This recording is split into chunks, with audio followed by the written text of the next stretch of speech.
the threat of life or death coming to American citizens. And now that the threat is here, now that they are, let me say this. I'll use this example. On December 6, 1941, the United States of America was not engaged against the Empire of Japan. But did it make any difference? No, it did not, because the Empire of Japan was fully engaged against us. And now for some 12 to 13 years, we have been fighting the Islamists on foreign soil, and because of restrictive rules of engagement, because of appeasement to the enemy, because of a vacuum being created in Iraq that I believe this president was well aware of, now the threat is here within our borders. What will we see? I don't know, but I'm just like Karen. This is where we are. This is where we are. We will not sit idly by when we have 5 grandchildren who have to live in this United States, in this republic. Because, folks, I can tell you, if you look at history, never in recorded history have a people lived so secure with such a good standard of living as men and women and boys and girls in the United States of America have for the last 75 to even 100 years. Amen. But I can, so it's, well, I'm saying that to say this. So it's not a normal thing for a people, for a country, for a republic, for a civilization to live like we have, like you and I have enjoyed in the United States of America. So it is certainly not beyond reality. In fact, it is probably more normal that if we are not diligent and do not protect what we have and what so many 1.3 million Americans have given their lives last for, and over 41 million Americans have served this country in time of war. If we are not diligent enough to protect what they have sacrificed for overseas, it's a very good chance that our grandchildren are going to be sentenced to grow up in a dark, dark civilization. And I can't stand the thought of that. After having been able to live in America like we have, and after Aaron and so many others have sacrificed so much for this republic. And I'm not preaching at y'all because I know y'all are involved. And you know, it took us losing our son to get us off the couch. But I'll tell you what, as long as God allows us to get up, they will not be able to put us back down from speaking the truth until Almighty God allows that to happen. And I say that very, very, very humbly. But there is too much at stake to not tell the truth today, folks. Here's the problem. If our government tells us anything that's truthful, you still can't believe it. That's right. We don't know what to believe anymore because immediately we see so many and hear so many things that we know are lies as they speak them. And yet again, men and women are being asked to go over there and risk their life's blood, risk the loss to their families, when our government in Washington, D.C. has not given a clear mission. They will not talk about victory. Can you imagine? Can you just imagine if you can remember, if you can imagine going in at halftime and your coach not talking to you about what victory looks like, or not talk to you about winning? What kind of position does that put you in when you go? That's what our men and women are dealing with when they go out to fight. It's already leaked out that in Iraq, our special operators don't know what their mission is. And special operators are made to go on the offensive. And when you put them on the defensive, when you put them in a defensive position, you are compromising them already. On May 1st, 2011, Osama bin Laden was taken down by President Barack Obama. leading the Navy SEALs. Well, did you hear the speech after? Did you hear the speech? It was on TV. I, me, and I. The United States took out Osama bin Laden. On or about May 2nd, on Monday morning, Joe Biden outed the Navy SEALs in a speech. Later, the administration became more specific and outed Navy SEAL Team 6 with an unprecedented breach of national security. And I can tell you that it was a breach of national security because then Defense Secretary Robert Gates came out on TV. There is footage that says we had agreed the details of the raid would not come out, but that all fell apart on Monday morning. There's also footage of Secretary Gates speaking at Camp Lejeune and you heard what Karen said that Aaron called home and said, and it wasn't just Aaron, because there's footage of Secretary Gates speaking at Camp Lejeune, trying to reassure the special operators and their families, because everybody was rattled because Vice President Biden had outed SEAL Team 6. Leon Panetta also outed SEAL Team 6 on June 24, 2011, in front of Hollywood producers and directors. It just so happened it was on Aaron's birthday.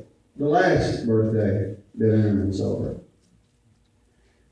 And then, as early as May the 10th, 2011, in the military information that Karen and I have, we have over 1,300 pages that we were given on a disc and that we printed it out so we could see what was there. But in that information, that as early as May the 10th, heavily armed Taliban in large numbers were moving into the Tame River Valley with the express goal of taking down an NATO chopper. It was all over the internet that the Taliban and Al-Qaeda planned to take out SEAL Team 6. Yet, we did nothing. We did nothing to change our method of operation, or ROE, knowing that the threat existed better than it ever had to try to take them out. And then on August 6, 2011, Naval Special Warfare experienced the greatest loss in their history with the downing of Extortion 17 Navy SEALs, 5 more Navy SEAL Team 6 support, 5 Air Force, 5 Army National Guard and Reservist flight crew, and 3 Air Force Special Operations. Flying on, as Karen said, on the CH-47D Chinook, a cargo hauling helicopter. Nobody will question the effectiveness or whether it's a good aircraft for what Boeing built it for. But if you look on the Boeing, you don't have to believe me, if you look on the Boeing website, a CH-47 was built for hauling supplies and cargo, never as a night assault chopper. That's the MH-47. The twin rotor, CH-47 is a twin rotor, but the twin rotor version of the special operations is the MH-47, flown by the Night Stalkers, 160th Aviation, out of Fort Campbell, Kentucky. Why were they flying on that chopper that night? Because we don't have enough special operations choppers for the stepped-up number of operations in Afghanistan at that time. In fact, in 2009 we were doing, and this is not me talking, this is the military, right out of the investigative report. We were doing an average of 56 special operations missions per month in Afghanistan. By 2010, that average had risen to 180 some odd per month special operations missions. But from August of 2010 until July of 2011, a month before Extortion 17 was shot down, the average number of special operations missions in Afghanistan was 334 per month. We have allowed our government to run our men and women in Afghanistan, especially our special operations, ragged. And Karen told you about how the numbers have gone up. And our men and women are being demoralized, and they are not able to defend themselves. And that's why Karen and I speak today. We speak about what happened to Aaron, but we also speak because our defenders cannot stand and defend themselves. And as she told you, when we went into that debriefing in October of 2011, well, in September of 2011, I was allowed to go into Denver and speak with Captain Wyman Howard there. They did come out quickly on TV that they were flying. And listen, folks, listen, let me be clear. Our conventional forces and our special operations forces, I'm just a dad, I'm not a military expert. But they are equally important to the security of this republic. But the fact of the matter is they operate in different ways. And when you take the arrogance of Washington, D.C., and senior military leaders who want to score points with the commander-in-chief, and by the way, that's about the only ones he's got left now. During the Obama administration, there has been an average of one senior military leader every 8 days, either retiring or being pushed out. Let me tell you something even more astounding than that. Something that we learned just a few weeks ago. Because that is. But I don't know if any of you know who Brian Zinke is or not. He's a retired SEAL now running for Congress in Montana. But we were at a speaking event in D.C. where he was speaking with us. And even more astounding than the senior military leaders leaving, there have been over 8,000. This is just in the Navy. Over 8,000 Navy chiefs who have left the Navy during the Obama administration. That is your non-commissioned officer on the ground who gets the dirt on him and knows how to lead the men. I don't know what the numbers are in the other branches. But back to what I was saying, when it was in Endeavor, it came the conventionals. They're equally important, them and the special operators. But anybody who thinks that you can mix them together, that you can put special operators and on a conventional craft and send them into a nighttime assault mission in a chopper that's old and not equipped. And these are not my words, these are the military. These are the men who were there. The AH-64 pilots, air weapons thing overhead, said in their sworn testimony, when the MH-47s come in, the Night Stalkers, we back off and let them do their thing. Now that we're using CH-47s, we have to bring them in every step of the way because they're not equipped to fly these night missions. But anyway, when you mix them together, you're going to end up with a calamity. The arrogance of Washington, D.C., and the cowardness of senior military leadership to stand up to the Obama administration. You're going to get a calamity like you got on the night of August 6, 2011. What I will tell you, what I said before, it's a symptom of everything that's taking place in our republic. It's a symptom of what's going on in our military, because there is story after story after story of men being trapped out on missions and not being able to get approval for air cover or being allowed to engage because their commanders back at some tactical operations center somewhere, not on the battlefield, are telling them from there whether they can engage or not. And also, when Aaron came home after deployments, sometimes I never asked Aaron anything, but sometimes he would talk, and he would tell me things that went on and things like that. And Karen's made it clear that we're a Christian family. We're believers. And when he would tell me something that went on, it would run through my mind that I want to say, son, was there something else that could have been done, or could have just been handled another way or something like that? But you know what? It never went from here to the tip of my tongue. Because I never, ever wanted my son, when he was out in the middle of the night, face to face with a savage enemy, to second guess himself and think, well, Dad said this, and cause him to lose his life. But I can tell you that the rules of engagement being written and being handed down by the Obama administration and being enforced by the JAG system, and deals being made over white linen tablecloths by men and women who will never step into battle, who will never smell the stench of battle, who will never watch the blood run out of their buddy's body, or who will never hear a bullet whiz by their head. Those rules are being made every day to cause our warfighters to second guess themselves, and not only themselves, but defending their buddies on the battlefield. Just like it was that night with Extortion 17. No pre-assault fire laid down.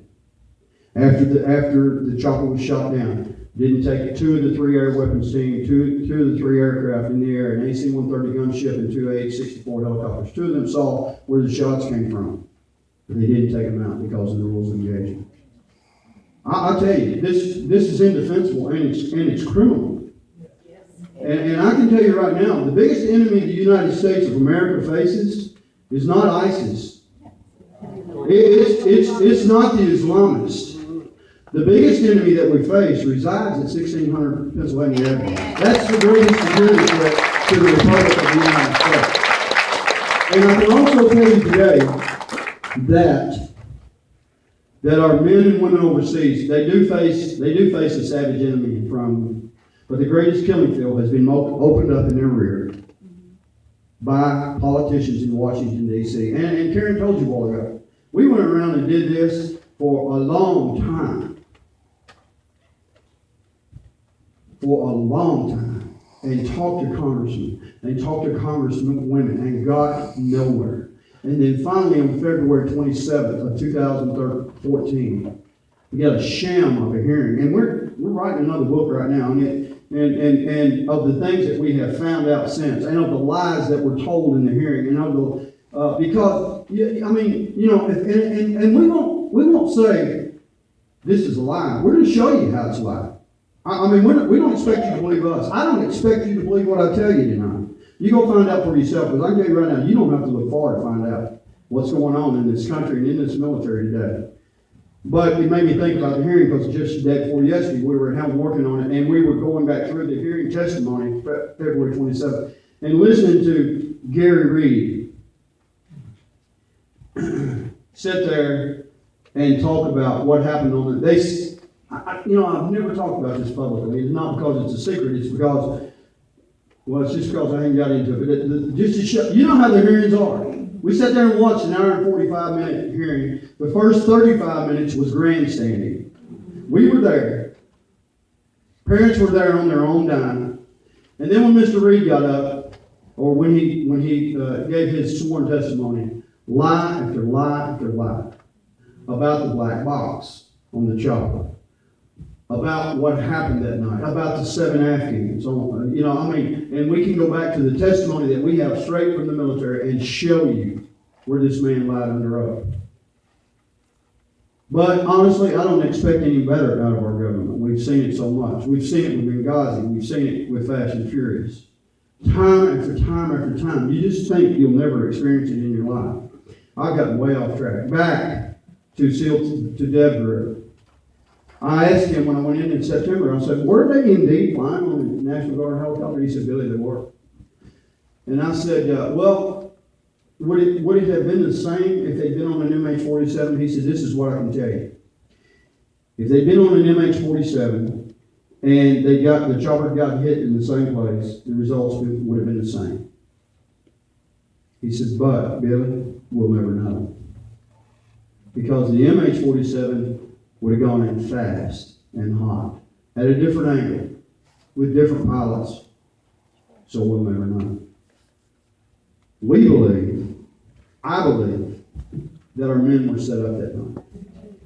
Now, I'm not going to a conspiracy. I will tell you, however, I do believe this president is capable of anything. I do believe that. I absolutely believe that this administration and senior military leadership are capable of compromising our men and our women to the point of allowing them to die if it's necessary to promote their agenda or their positions. But that's not what I'm talking about being set up. I believe the systematic dismantling, the continually more restrictive rules of engagement, the flying in antiquated helicopters, the mixing of conventional forces and special operations forces, listen, in the theater of battle, not even training in the United States before they went.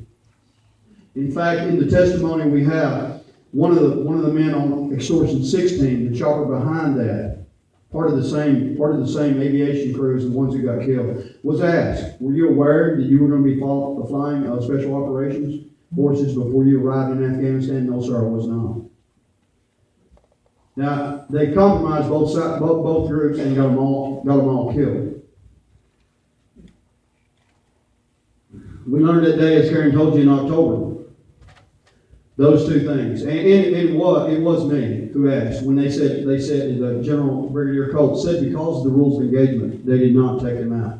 I asked that question 2 more times to a JAG there, and each time he answered me, because of the rules of engagement. We wouldn't be where we are tonight, probably, if in December of 2011, we left there that day with those questions, and I began to call congressmen. I called Fincher from Tennessee, because we're from West Tennessee. My family still lives there. He had reached out to us already. Alan West from Florida and Tom Rooney from Florida. And I called a lot more. I said that wrong. I called a lot more. Those are the ones who responded, okay? Those are the only ones who responded to me. But Congressman Rooney, in December, his staff wrote me a letter and said, Congressman Rooney is going to be in a classified meeting with senior military leaders in D.C. to address the 2 questions you have. Why were they on the airframe they were on? Why were the men not taken out? Because of the rules of engagement. Right before Christmas, I got a letter, handwritten letter, a copy of it's in the book, from Congressman Rooney, where he didn't address the chopper they were on, but he did address why the men weren't taken out. He said, Billy, it wasn't because of the rules of engagement, it was because they didn't know where the shots came from. Well, I knew we'd been lied to. And that's why we're still here tonight. Because that led Karen and I down the road. As I said, we were given a disc that day, an overview, a folder with the overview of what we've been told in the debriefing. After the first of the year, I called SOCOM after the first year and talked to Lieutenant Colonel, now Colonel Matthew Grant, and asked him again. He was the man who had told me the last 2 times, the second two times I asked the question that day in October after Brigadier Colt. That was because of the rules of engagement. And I asked him again to tell me what happened that night. And he went through the details, and I didn't tell him what I'd been told, the lie. And he went right through it. Same story, even in more detail. This time, learning for the first time that the men were in a tower above a building, and said, because of the rules of engagement, we didn't take them out. I then called the Admiral of the Naval Special Warfare, Admiral Sean Pybus, who had been at the debriefing that day, and told him about the letter. And I said, why would somebody tell Congressman Rooney that? He said, Billy, I don't know. You heard the same thing I heard that day. So I didn't know what to do, and until finally after the first of the year, I didn't know what move to make next. And then, finally one day I went and got the disc. And I put the disc in the computer. There was so much information there, it was overwhelming, so I printed it out. Some 1,350 pages, another 200 to 250 pages, totally redacted. But in the 1,300 pages, it didn't take somebody like me, just being a dad, to figure out this ain't no way to fight a war. Very early on in the report, well, let me say this first. When Aaron came home in 2010 from Afghanistan, and they were operating with the Afghans then on their raids, because the Americans are not trusted. So somebody has to keep an eye on the American warfighters when we go out at night, okay? And so it's the Afghans, the people who are used to beheading people, the people who are used to raping their wives and maybe even their children, the people who are used to committing all kinds of atrocities, trying to keep the eyes on the Americans, who, no, we're not perfect. And we're capable of doing things like urinating on Marines, urinating on dead Taliban bodies. I'm sure everybody heard about that, and Hillary Clinton and John McCain all up in the air, and our men are going to be punished. But let me tell you what you didn't hear. Just in the last 6 weeks, we found out from 2 different people who have lost sons in Afghanistan. One of them, his son was beheaded. And 24 DNA samples taken off his body, where he was urinated on. And another one, multiple DNA samples taken off his body. So we didn't hear about that. But, I'm not saying at all, I'm not defending the Marines for doing it. But I'll tell you one thing, I'm sure not going to condemn them. Because I'm not over there facing that enemy like they are. I really can't, I can't keep my thoughts together tonight. I think, sometimes me and Karen tell so many things on each other that, and she says so many things I'm supposed to say. I don't want to say it twice, or I do her the same way when we follow each other like this. But back to Aaron, when he came home in 2010, he said, "Dad, we don't tell them where we're going." Talking about the Afghans going with them. "We don't tell them where we're going until we get there. Because if we do, a lot of times the enemy knows when we show up. And Dad, a lot of times they won't fight with us because they're friends with the enemy. And Dad, they're always loyal to the highest bidder." Now, these are the men. Now listen, Aaron is not talking about just any ragtag Afghan that's out there. He's talking about the commandos, the ones who work with our Special Operations Rangers and SEALs. The ones who are being trained, the best of the best. They don't trust them.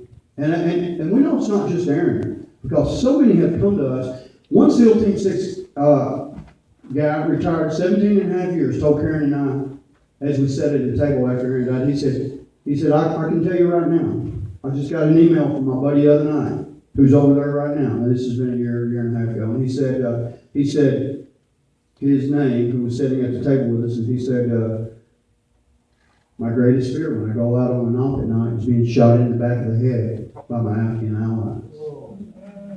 Now, this is what our warfighters are going through. And this guy sitting across from us said, and when we tell our leaders, when we tell our commanders about this, they tell us we're not being logical. But these are the men fighting the battles every night. I was telling you about what Aaron said to tell you that when I began to look at the report,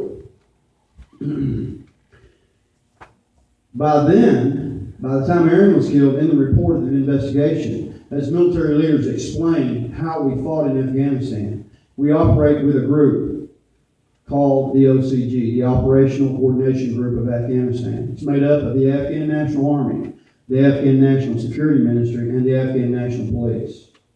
They have eyes on every special operations mission that takes place. They have the authority to squash that mission. They have the same technological advantages that our intelligence people have that sit and watch the things on the screen and listen to it on the radio. They know everything that's going on. They know the mission ahead of time because it has to be approved through them. They have no oversight by the American military or the American government through an agreement made between the Obama administration and the Islamic Republic of Afghanistan. So in theory, they have no oversight. They're not vetted they're vetted by the Afghans only, not vetted by the Americans. So in theory, we have lent our Special Operations Forces out to the Islamic Republic, Sharia-compliant Republic of Afghanistan. Now, I don't know what y'all think about that, but I think this is treasonous.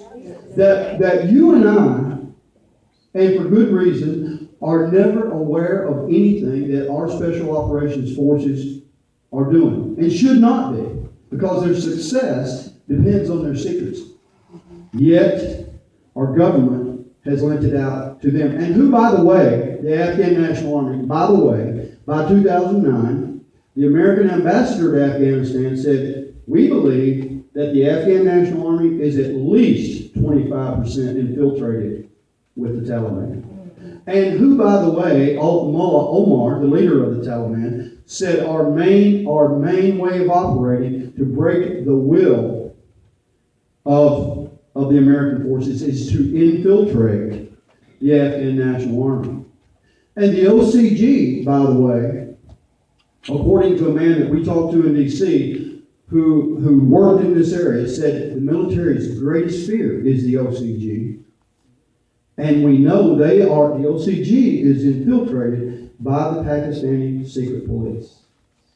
So there is no way that you can convince me that we can make it safe and secure for our Special Operations Forces to operate in Afghanistan. Yet we move along in a war that Obama says is over, with Americans still dying in Afghanistan, with the American citizenry war weary. I'm telling you right now, if we're war weary, shame on us.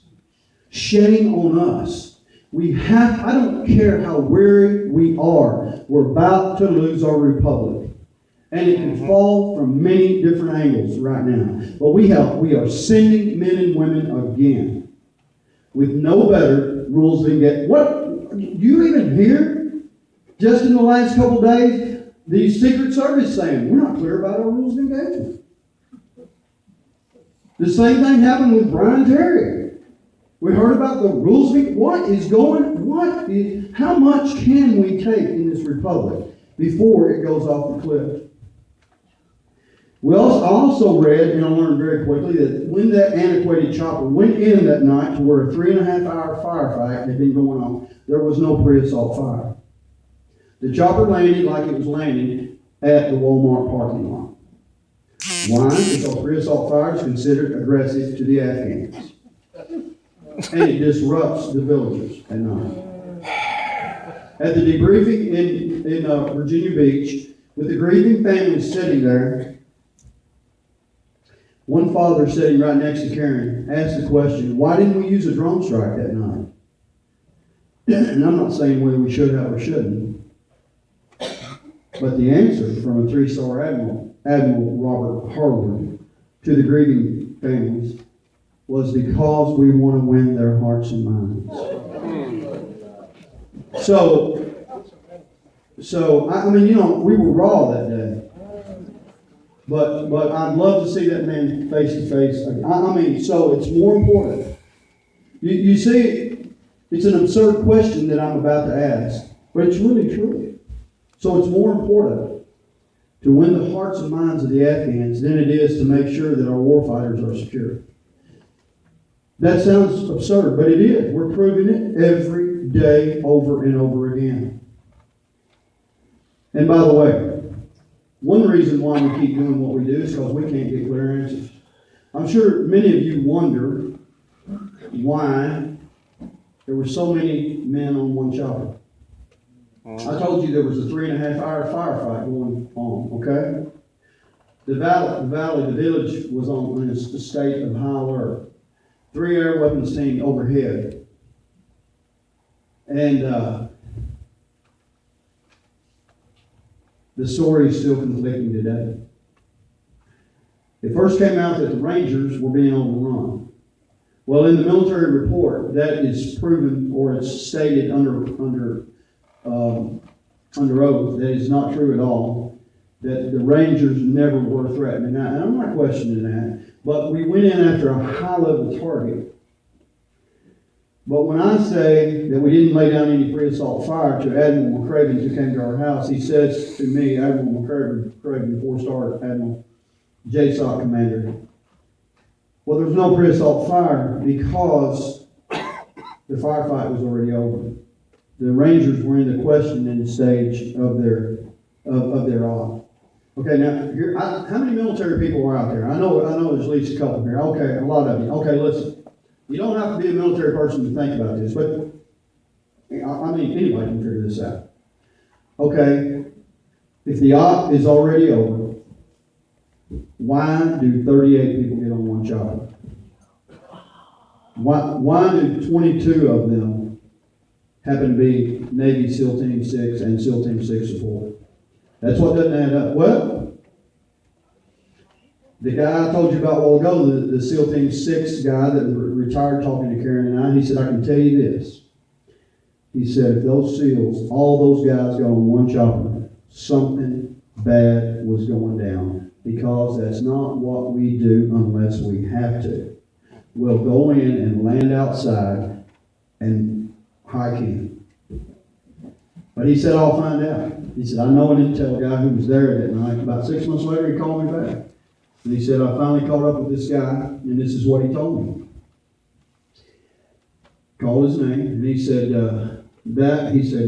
he was with the Navy SEALs that night right before they got on the chopper. The intel they got said the landing zone was so hot that the SEALs didn't think that a second chopper would make it in, so they all got on one.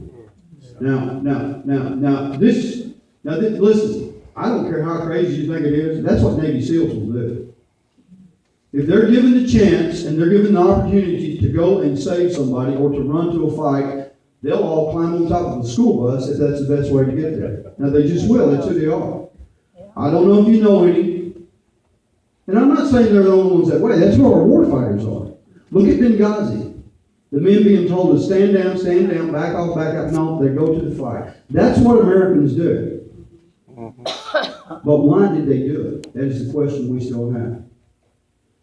Why are we being told by the leadership the area was quiet? Why is the intel the SEALs were getting saying it's so hot? In fact, it was only going to be a 17-member force, and they raised it to 30 because the intel they were getting was getting worse. We don't know. I don't know the answer to that, but we're getting more and more answers all the time.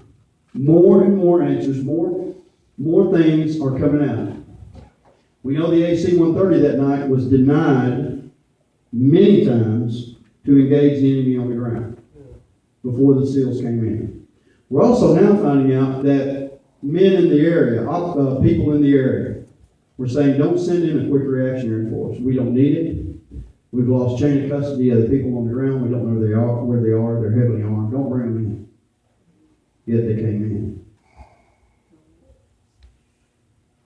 That's the first time I've ever told that publicly. We're just finding out more and more stuff all the time. More and more answers are slipping out. The bottom line is our warfighters are being compromised. And then, if they break these criminal rules of engagement, then they're being punished. Let me tell you, and you know this, if you are charged with a crime, you will be tried by a jury of your peers. You'll be prosecuted by a prosecutor who has nothing to do with writing the laws that you're accused of breaking. And you'll be sentenced by a judge who all he can do is interpret the law. But the warfighter, when he signs his name on that dotted line, if he breaks the commander's rules of engagement, and by the way, they're not laws, they're rules. And they change from time to time, and they change as the political agenda changes, and they change all the time. In fact, I'm told by men in theater and men who have been there, this is where we've gone from Iraq in the early days of Afghanistan. We've gone from blowing down doors and kicking down doors and sending dogs in the house like Karen told you, to knocking on doors, to doing call-outs, to now doing call-outs by the Afghans with us backing them up before we go in the house. And that's the way it was that night. To now, the Americans not even being allowed in the houses. To the Afghans doing the call-outs and the Afghans going in the houses. So the Afghans that we can't trust, the Afghans that are loyal to the highest bidder, get to go in the houses and take care of the enemy who may be their friend without the Americans standing on the outside ever knowing what's going on. That's where we've gone. We've gone to rules of engagement where men in aircraft and women are afraid to take a shot or fire a rocket because every time I fire a rocket, I'm going to be investigated. You, as I explained, you'll be tried by a jury of your peers. But the warfighter, on the other hand, will be tried by the Uniform Code of Military Justice System, which in my opinion, is not a code of military justice at all. It's a penal system used to punish the warfighter who breaks the commander-in-chief's rules of engagement. And as I said before, these rules are written and enforced by JAGs. And when the warfighter is tried, they are the people who write these rules, they enforce these rules, and they carry out the sentences on our warfighters, no matter how ridiculous they are. And you, the American citizen, paid for this war against our warfighters. And on the other hand, when the American warfighter goes out on that battlefield tonight, he's giving up his rights to that Constitution that he's defending. But if he captures a terrorist on the battlefield instead of killing him, in many instances, that terrorist gets the same rights, the rights to that Constitution that warfighter is defending, and you are paying for it. Now, I tell you what, folks, this is upside down, and today we are losing our best. People are getting out of the military, and you know what? I don't care if a man or woman serves our country for 2 years and they get out. Thank God for them. You know, I mean, they have served our country honorably. But today we have men, warfighters, men, who have 17, 18, 19 years and they're getting out because they can't stand to be in anymore. They are our best, but they can't stand what's going on in the military. And that is a security problem for our country. And they can't speak for themselves. But what Karen and I have confidence in still, because she told you, we have gone everywhere talking. And no matter how we've had to go, we've gone. And y'all are not any more informed than we were when we started. But I believe, and I have confidence that American citizens are informed. We respect our military. American citizens will not stand for it if they are. In fact, I believe that is what the biggest problem in our country is today, is we are not informed with what is going on in our republic, because they keep the truth from us as much as they can. And if you are a person anymore who just casually listens to the news, then you are being left out in the cold. You have to seek the truth to get a portion of the truth anymore. And it's sad that's what is that way. But folks, it is a fact. But again, we have faith that if the American citizen knows, the American citizen will stand up and defend those who cannot defend themselves today. And that's why we speak. We don't speak to bring back Aaron. We know that's a done deal. We want to let people know what happened to Aaron. But we also want to let people know, because I'll tell you right now today, if somebody asks me, and by the way, it has been asked. Karen and I were on Sean Hannity one night in a panel, and the first question that Sean Hannity asked me, he said, if somebody asked you today, if you thought that they should join the military or not, what would you tell them? And Karen knew it, because I said, I hope I never get that question publicly. But folks, I'll tell you what, under the current rules of engagement, I am embarrassed to say this, because we were as proud as we could never have been prouder of our son or any man or woman who serves this country. But I could not say to a young man or young lady today, I could not recommend for them to join this military under the current ROE, under the current political, senior military leadership, or especially under the current tyrant who occupies the White House at 1600 Pennsylvania Avenue. And that's sad to say, because we depend on our military to keep us free. That's really all I have to say to you tonight, except we appreciate you giving us time to be here. We appreciate you hearing us out. And listen, but I do want to tell you this. We don't speak to you and tell you these things very lightly, because our son's reputation, his name, his honor is at stake. As Karen told you, he has built a platform that Karen and I speak of with his sacrifice. Yeah. And we don't take that lightly. And so it depends, in our hearts, depends very much that we are truthful with you with what we say today. And I mean that from the bottom of my heart, because we would never do anything to dishonor Aaron's name or the sacrifice that he and many others have made for this republic. Thank you all.